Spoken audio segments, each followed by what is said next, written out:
ছেলে পৃথিবীর সবথেকে খারাপ ছেলে বড় আম্মা।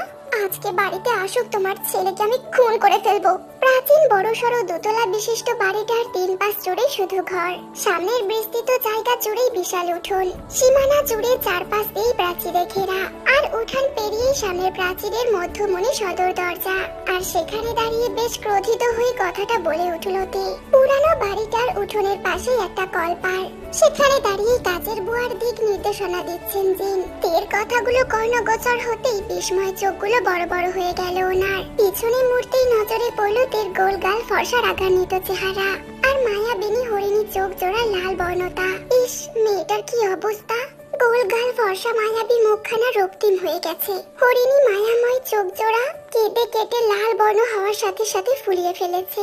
মেয়েটা কলেজে যাওয়ার সময় সুন্দর হাসি খুশি মুখখানা নিয়ে গেল, অথচ এখন তার একই অবস্থা। কিন্তু কেন, কি হয়েছে? আর জাঙ্কুককেই বা মারার কথা বলছে কেন? তবে কি জাঙ্কুক কিছু বলেছে? জাঙ্কুকের সাথে কি কিছু হয়েছে?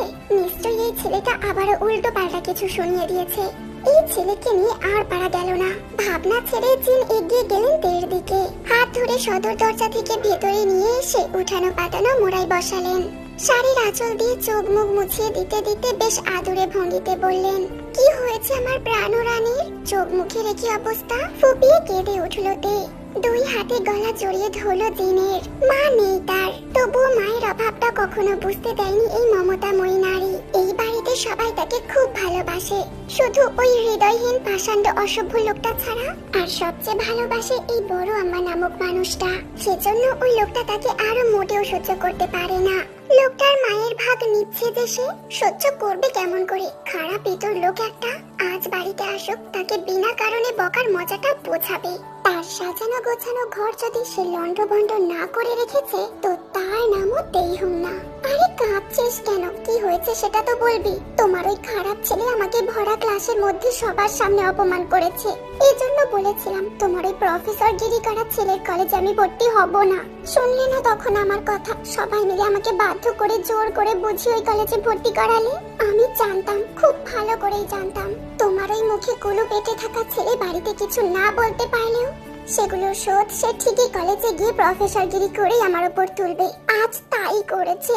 কথাগুলো বলে পুনরায় ফুপিয়ে কেঁদে উঠল তে। অপমানিত হওয়া কথাগুলো পুনরায় কানে বেজে উঠতেই জোরসে নাকে টান দিয়ে শব্দ করে কেঁদে উঠল সে।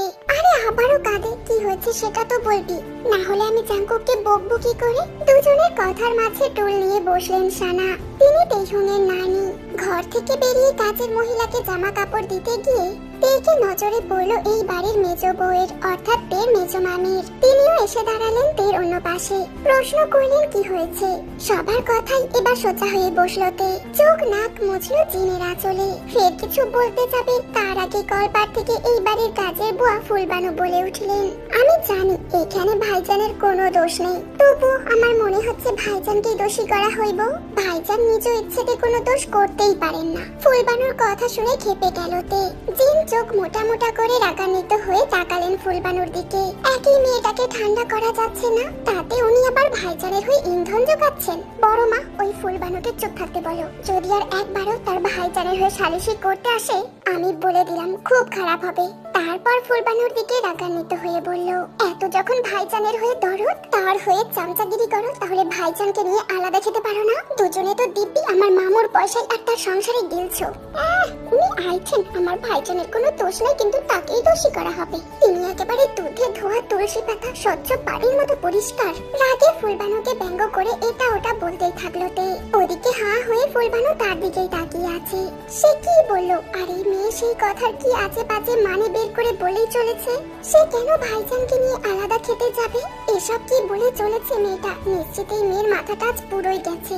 জিন ধমক দিয়ে ফুলবানুকে কাছে বসিয়ে দিলেন আর বললেন একটা কথাও যেন তার মুখ থেকে আর না বের হয়। কিন্তু ফুলবানু চুপ থাকার পাত্রী নয়, বিশেষ করে তার ভাইজানের বিরুদ্ধাচরণ হলে। তবেই অদ্ভুত মেয়ের কথা শুনে মনে হচ্ছে তার মাথা এখন ঠিক নেই। তাই সেও চুপ করে কাজে মন দিল।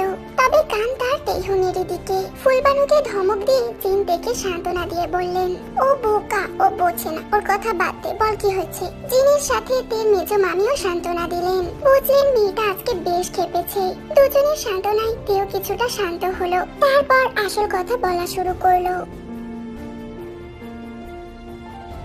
কলেজে যাওয়ার প্রায় 1 মাস গড়িয়েছে। এই কলেজে ভর্তি হওয়া নিয়ে খুব আপত্তি ছিল তার কারণ একটাই, জাঙ্কুক। ওই মানুষটা খারাপ বা তাকে মোটেই দেখতে পারে না এমনটাও নয়, তবে ওই মানুষটার কড়া শাসন আর অতি গম্ভীরতা তার মোটেও পছন্দ নয়। সর্বদা নিয়ম কানুনের মধ্যে থাকা মানুষটাকে তার বিরক্ত লাগে। পড়ার সময় পড়া, খাওয়ার সময় খাওয়া, যখন যেটা যে নিয়ম তখন সেটা সর্বদাই করতে হবে। তার মাঝে মাঝে মনে হয় মানুষটা প্রফেসর না হয়ে আইন বিভাগের কোনো কর্মকর্তা হলে মন্দ হতো না, নামডাক হতো বেশ।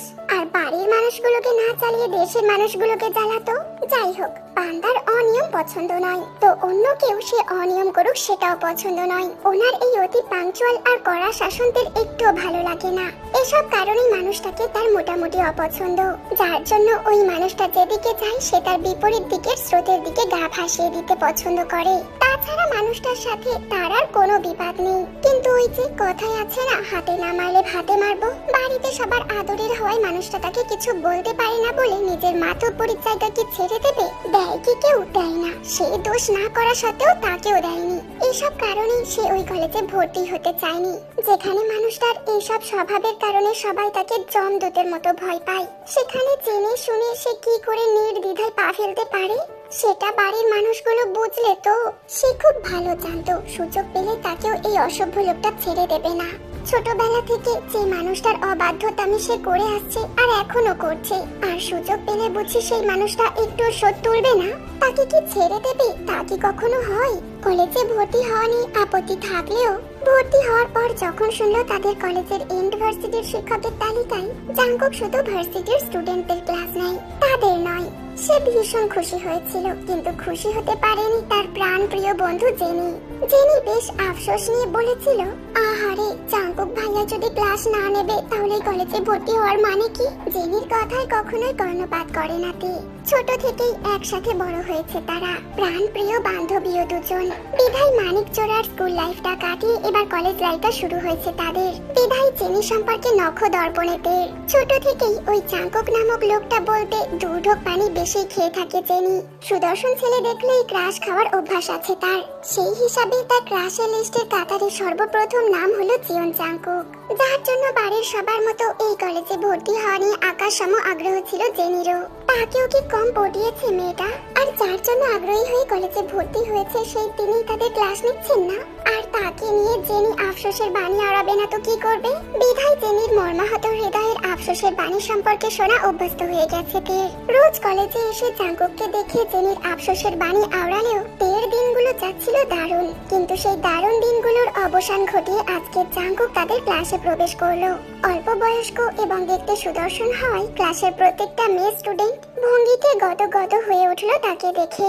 আর জেনির কথা তো বাদই, কিন্তু তে বুঝতে পারলো না হঠাৎ এই বান্দা তাদের ক্লাসে আগমনের কারণ কি।